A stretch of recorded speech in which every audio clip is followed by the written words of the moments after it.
வணக்கம். என்னுடைய மகன் சிலம்பரசன் டிஆர் எஸ்டிஆருடைய பிறந்த நாள் இந்த பிப்ரவரி 3. இந்த அவருடைய பிறந்த நாளில் இன்றைக்கி நான் வந்து இந்த இந்தி பிரச்சார சபா தெருவுக்கு இதில் தான் நான் வந்து என்னோடய வீடு, என்னோடய ஆஃபீஸு. நான் 1984லேருந்து கிட்டத்தட்ட 83லேருந்து இந்த வீட்டில் இருந்திருக்கேன். 84லேருந்து எனக்கு ஒரு பெரிய வரலாறு உண்டு. என்னுடைய மகன் பிறந்து இன்றைக்கி 2024 இந்த வீட்டில் என் பையன் ஒவ்வொரு ஸ்டேஜில் அப்படியே கை குழந்தையிலேருந்து உறவை காத்தகிலியில் நான் தூக்கி ஒப்பமவனே ஒப்பமவனே அப்படிங்கிற பாட்டை பாடக்கூடிய அந்த படத்தில் அந்த கை குழந்தையாக இருக்கக்குள்ள ஒரு 6 மாதம் குழந்தை அப்படி கை குழந்தையை தூக்கி பாட்டு பாடுறேன். அந்த படத்தில் ஆரம்பித்து ஒரு உறவை காத்தகிளி, மைதிலி என்னை காதலி, ஒரு தாயின் சபதம், என் தங்கை கல்யாணி, சம்சார சங்கீதம், சாந்தியனது சாந்தி, சபாஷ் பாபு, ஒரு வசந்த கீதம், எங்கள் வீட்டு வேலன், பெற்றெடுத்த பிள்ளை, தாய் தங்கை பாசம், மோனிஷா என் மோனலிசா, சொன்னால் தான் காதலா, காதல் அழிவதில்லை படத்தில் கதாநாயகனா அறிமுகப்படுத்தி அவனை பல ஸ்டேஜில் நான் வளர்த்தேன். நான் வளர்த்தங்கிறத விட என்னோட சேர்ந்து இந்த தமிழ்நாட்டு ரசிக பெருமக்கள் என்னை ரசித்ததை போல இந்த தமிழ்நாட்டு ரசிக பெருமக்களும், தமிழ்நாட்டு மக்கள் மட்டுமல்ல தென்னகத்து மக்கள், அது கர்நாடகானாலும் சரி, ஆந்திரானாலும் சரி, கேரளானாலும் சரி, தென்னகத்து மக்களும் இந்திய அளவில் கூட அந்த பையனுக்கு ஒரு சின்ன ஒரு லிட்டில் சூப்பர் ஸ்டாராக அவனை வளர்த்தப்ப அவனை வந்து ரசித்து ரசிக பெருமக்கள் பல ஸ்டேஜில் வளர்ந்து வந்திருக்கான். அவன் காதல் எழுவதில்லை படத்தில் கதாநாயகனை அறிமுகமானாலும் தம் படத்தை ரிலீஸ் பண்ணுறதா இருக்கட்டும், சரவணா படத்தை ரிலீஸ் பண்ணுறதா இருக்கட்டும், மன்மதன், வல்லவன், சரவணா, ஒஸ்தி, வானம், எப்படி எல்லா வானம் எல்லாத்த மேட வாழு படத்தை தமிழ்நாடு முழுவதும் ரிலீஸ் பண்ணுறதுக்கு அந்த படமே வராதுங்கக்கூடிய ஒரு ஸ்டேஜ், அந்த படத்தை வரவிடக்கூடாதுங்கிற ஒரு ஸ்டேஜ், அவ்வளவு கஷ்ட நஷ்டம் எல்லாத்தையும் தாங்கி ஒஸ்தி ரிலீஸ் பண்ணதாக இருக்கட்டும், வாழு ரிலீஸ் பண்ணி, வாளுக்கு பிறகு சிலம்புக்கு படமே இல்லைன்னு சொல்லுவோம், எதிர் நம்மளுன்னு ஒரு படத்தை எடுத்து ரிலீஸ் பண்ணி எல்லாத்துக்கும் மேலே மாநாடு ரிலீஸ் அன்னைக்கு ராத்திரி உலக வரலாற்றிலே ஒரு யாருமே படத்தோட தயாரிப்பாளரை இந்த படம் ரிலீஸ் ஆகாது நைட்டு அப்படின்னு சொல்கிறாங்க. நைட்டு வந்து ட்விட் பண்ணிட்டாங்க படம் ரிலீஸ் ஆகாதுன்னு. யாருக்கு எந்த ஒரு நடிகனுக்கும் இப்படி ஒரு நிலைமை வரக்கூடாது, அப்படி ஒரு தடை. ஆனால் இந்த படம் ரிலீஸ் ஆகுமா ரிலீஸ் ஆகாதுன்னு ஒரு கேள்விக்குறி. ஆனால் விடிய கிளம்புற ஒரு கிடைச்சது ஒரு விட கடவுள். நானும் என் மனைவியும் சென்று அந்த படம் ரிலீஸ் ஆகிறதுக்காக அன்னைக்கு நான் போடுறேன் ஒரு கையெழுத்து, அத்தனை கோடிக்கு நான் கையெழுத்து போடுறேன். என் மனைவி போடுங்க, என் பையனுக்காக நானும் என் மனைவி எனக்கு அன்னைக்கு எடுத்த முடிவு. அந்த படம் மாநாடு ரிலீஸ் ஆகி, மாநாடு வெந்து தண்ணிதது காடு, இன்னைக்கு 10 தலை. இன்னைக்கு பார்த்தீங்கன்னா இன்னைக்கு அவரோட பிறந்த நாள். இந்த பிறந்த நாளை முன்னிட்டு சூப்பர் ஆக்டர் உலக நாயகன் அண்ணன் கமலஹாசன் வழங்கும் ராஜ்கமலுடைய அந்த படத்துடைய அந்த ஃபர்ஸ்ட் லுக் அந்த போஸ்டர் வெளியிடுறாங்க. அதில் வந்து என் பையன் வந்து ஒரு டூயல் ரோல் அடிக்கிற தேசங்கு பெரியசாமி டைரக்ட் பண்ணுறாரு. நம்முடைய கமலஹாசன் ஐயாவும் மகேந்திரனும் தயாரிக்க அந்த பிரம்மாண்டமான தயாரிப்பு. அந்த படத்துக்கு அந்த தேசங்கு பெரியசாமி அது ஒரு ஹிஸ்டாரிக்கலாக பிரம்மாண்டமான படம் தயாரிக்கிறாரு. அந்த படம் தயாரிக்கிறதுக்கு ப்ரிப்பரேஷன் ஒன்று இருக்குது.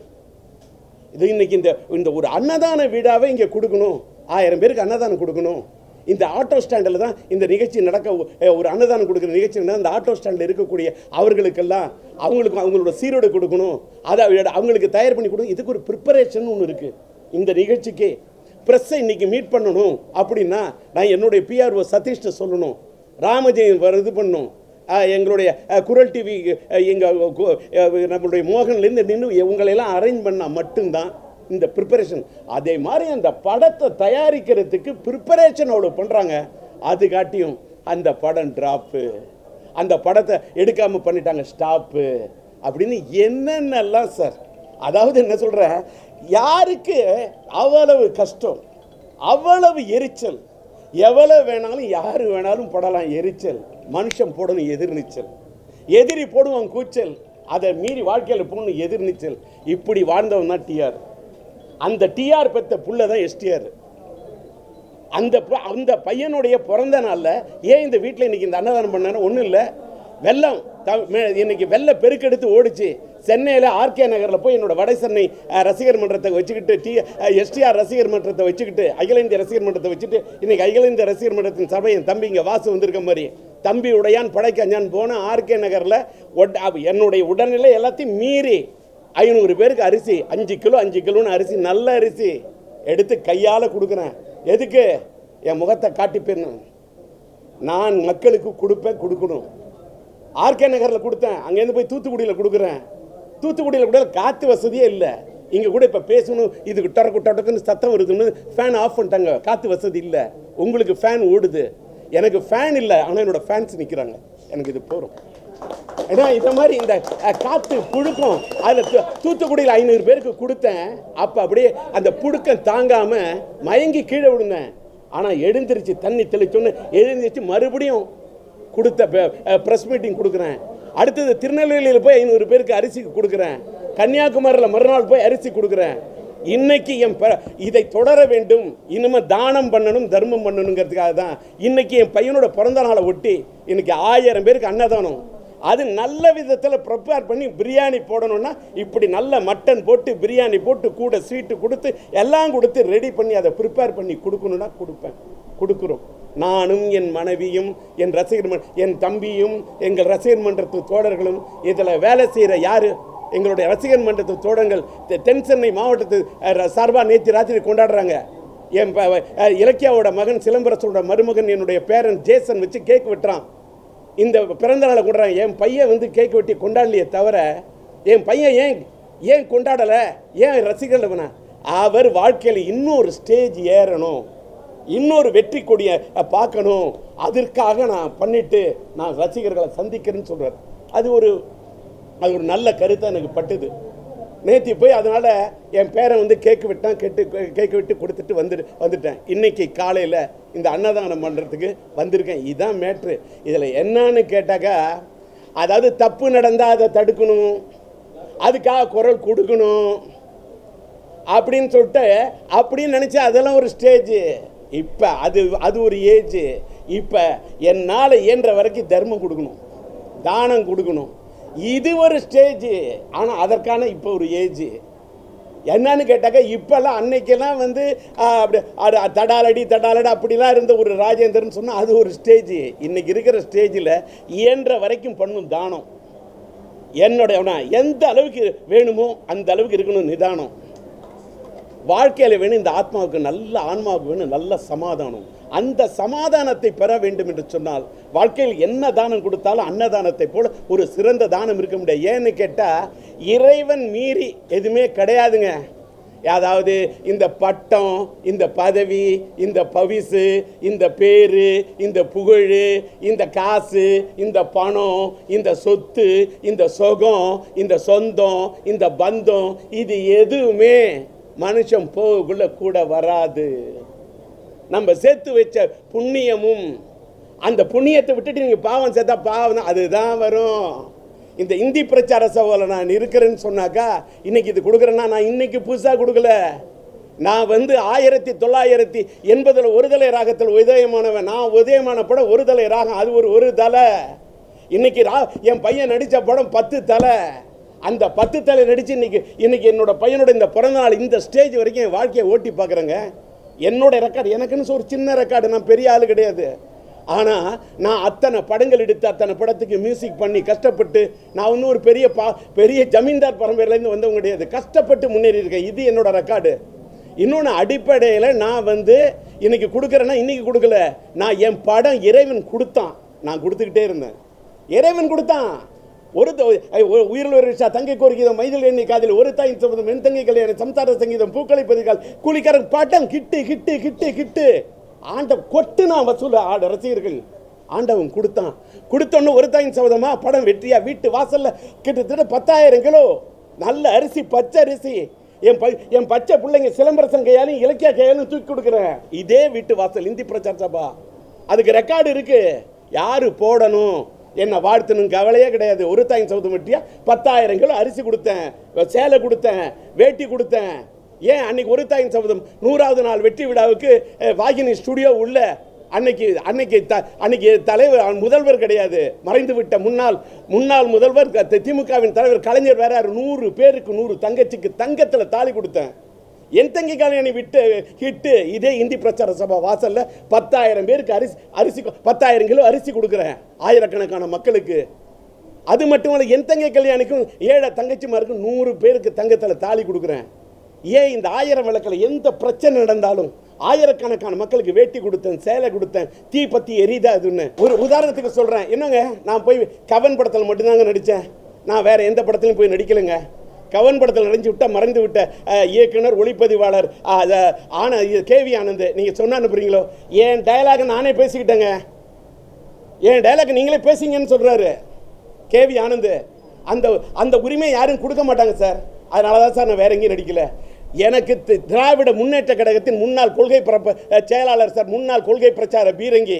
நான் சொல்கிறேன் சார், என் ரெக்கார்டு சார். நான் பெரிய ஆள் கிடையாதுங்க, அரசியலில் நான் பெருசாக சாதிக்கலன்னு எழுதுறீங்களா, எழுதுங்க.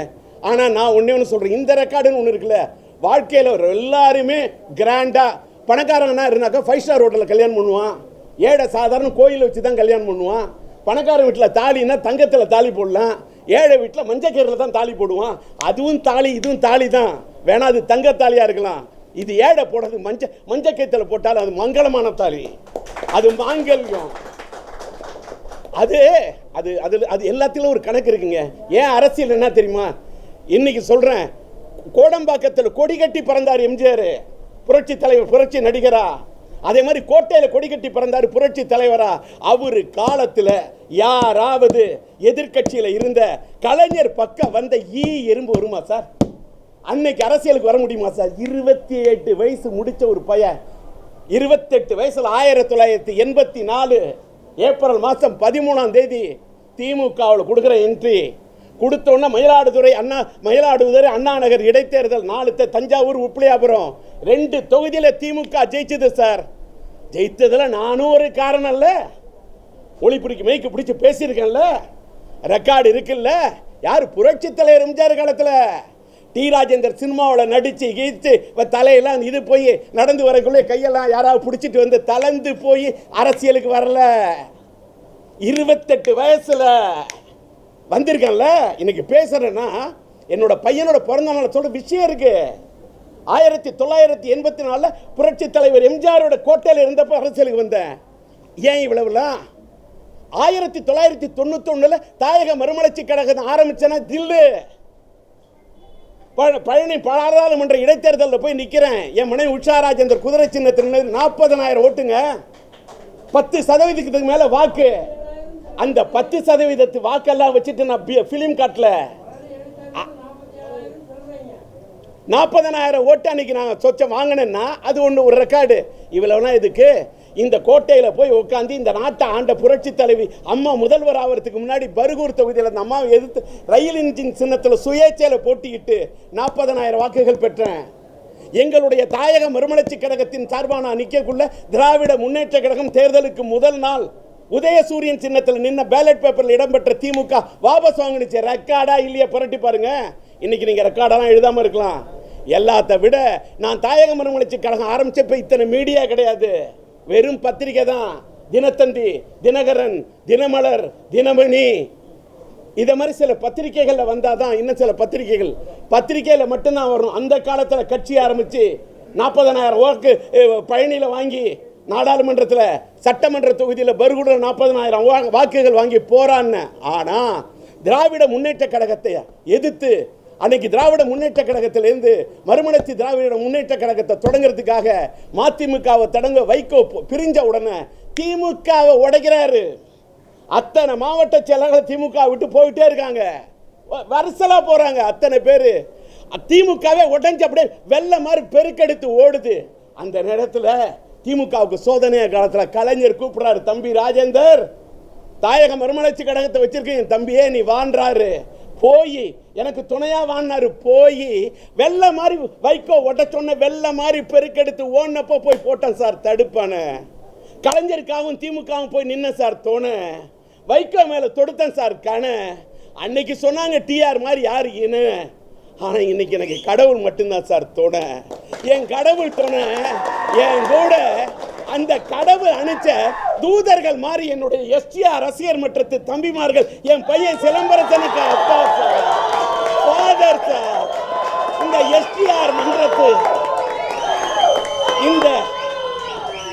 இந்த ஆத்மன் ரசிகர் மன்றத்து தம்பிமார்கள் தோழர்கள் இருக்காங்களே, அவர்கள் இன்னைக்கு துணையா இருக்காங்க. அந்த பசங்களுக்கு நான், அந்த பையன்களுக்கு நான் என்னன்னு சொல்றேன், என் பையன் மாதிரியா தம்பி, என்னுடைய ரசிகர் மன்றத்தில் இருந்தவர் தான்யா. அவங்கெல்லாம் பெரிய பெரிய போஸ்ட்டுக்கு போயிருக்காங்க. நான் தாயக மறுமலர்ச்சி கழகத்தை போய் இணைச்சேன். அப்படி இணைச்ச என்ன திமுக தான் என் தாய் கழகம்னு நினைச்சேன். அதனால தாயக மறுமலர்ச்சி கழகத்தை என் தலைவர் குருநாதர் அழைச்சோன்னு போய் இணைச்சேன். தப்பா? அந்த திமுகவில் போய் கொள்கை பரப்பு செயலாளரான மேடையா பேசினேன். என் பையன் நடிச்சது மாநாடு, நான் திமுக பேசின அத்தனை மாநாடு. யோசிச்சு பாருங்க, திமுக போட்ட அத்தனை பாட்டு, சினிமாவில் போட்ட பாட்டுலாம் ஹிட்டு. திமுக போட்ட அத்தனை பாட்டு, திமுக கேட்ட அப்படி ஓட்டு. ஆனா அந்த டி ராஜேந்தர் இப்படியெல்லாம் கஷ்டப்பட்டன. அந்த டி ராஜேந்தர் திமுகவின் கொள்கை பிரச்சாரர்கள் என்ன தூக்கி 3 ரூபா உறுப்பினர்கிட்ட புதுப்பிக்கலன்னு என்ன கட்சியை விட்டு நீக்கிறாங்க. அப்ப லட்சிய திமுக ஆரம்பிக்கிறேன். ஆக ஒருத்தரை வேற நடிகர்களோட கம்பேர் பண்ணாதீங்க. நான் எழுத்தாளர், நான் இயக்குனர், திமுகவின் கொள்கை பரப்பு செயலாளர், பூங்கா நகர் தொகுதியின் முன்னாள் சட்டமன்ற உறுப்பினர், எல்லாத்துக்கும் மேல கலைஞர் எனக்காக கொடுத்த தமிழ்நாடு மாநில சிறுசேமிப்பு குழுவின் துணைத் தலைவராக, கலைஞர் தலைவர், நான் துணைத் தலைவராக இருந்தேன். கோட்டையில் இருந்தது எனக்கு ஒரு பதவி, சுடர் விளக்கு வாகனம். அதை ஈழத்தமிழர் பிரச்சனைக்காக நான் ராஜினாமா பண்ணேன் சார். ஒரு கவுன்சிலர் பதவி கூட ராஜினாமா பண்ண அந்த உலகத்தில் ஈழத்தமிழர் பிரச்சனைக்காக ராஜினாமா பண்ணேன். அதுக்கெல்லாம் இந்த நாட்டில் மரியாதை இருக்குமா? இருக்காது. ஆனால் ஈழத்தமிழர் பிரச்சனையை வச்சு நான் சம்பாதிக்கல சார். நான் வெளிநாட்டிலேருந்து யார்ட்டையும் காசு வாங்கல சார். நான் வெளிநாட்டிலேருந்து யார்ட்டையும் பணம் வாங்கல சார். ஆனால் என்னுடைய ஈழத்தமிழ் மக்களின் மனத்தை வாங்கினேன் சார். அவங்களுடைய ரணத்துக்காக குரல் கொடுத்தேன் சார். அவங்களுக்காக பண்ணேன் சார். எனக்கு உடம்பு சரியில்லாமல் ஹார்ட் அட்டாக் வர்றதுக்கு முன்னாடி கூட ஈழத்தமிழுக்காக பாட்டு பண்ணேன் சார். இது என்னோட வரலாறு சார். இதை எல்லாத்தையும் புட்டு சொல்லிட்டேன். என்னால் முடிஞ்ச வரைக்கும், இயன்ற வரைக்கும் பண்ணுவேன் தானம். இந்த வயசில் எனக்கு வந்திருக்கிறது நிதானம். என் ஆத்மாவுக்கு தேவை சமாதானம். அவ்வளோதான்.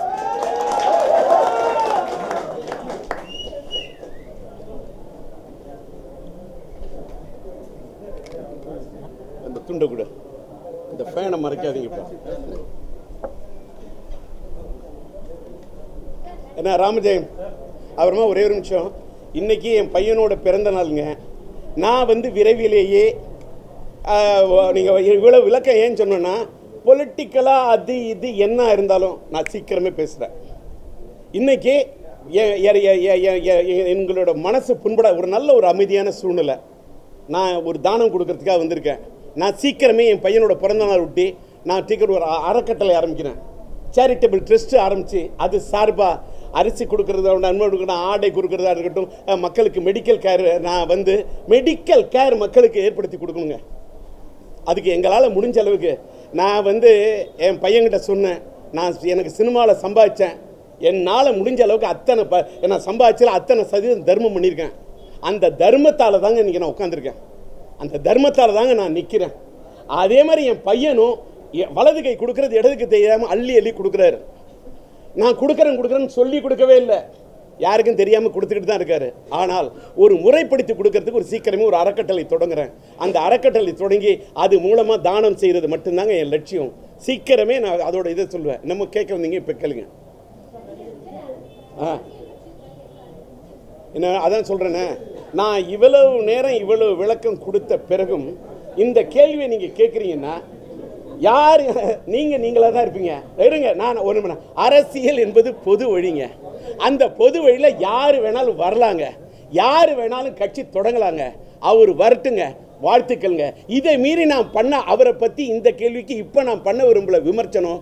நான் கடவுள்கிட்ட கேட்கறதுனா இந்த தமிழ்நாட்டு மக்களுக்கு வேணும் விமோச்சனம்.